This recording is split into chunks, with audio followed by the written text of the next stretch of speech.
आज का जो इंसिडेंट है, जो पहलगाम में हुआ है कश्मीर में, बड़ा दुख देने वाला इंसिडेंट है। हमारे कई लोगों की वहां जान गई है। जो टूरिस्ट बाहर से आए थे कश्मीर की सैर करने के लिए, उनको अपनी जान से हाथ धोने पड़े।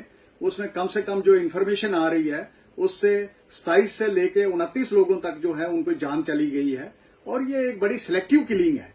इसको हम कंडेम करते हैं और बार एसोसिएशन ने डिसाइड किया है कि कल वो वर्क सस्पेंड रखेंगे, अपना कोई काम नहीं करेंगे, प्रोटेस्ट करेंगे। और प्रोटेस्ट जो है वो ज्वाइंट प्रोटेस्ट होगा सबके साथ।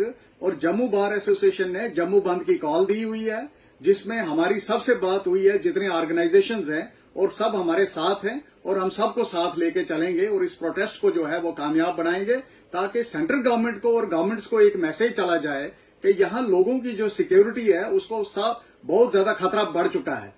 पहले जम्मू में इंसिडेंट्स हो रहे थे, अब कश्मीर में इससे बड़ा इंसिडेंट हुआ है जिसको सब कंडेम करते हैं। और ये हम सब लोगों को नुकसान है, चाहे उसमें जम्मू हो चाहे कश्मीर हो, सबके लिए यह नुकसान है।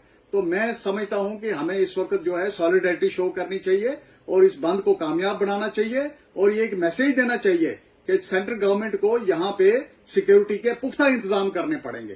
Thank you.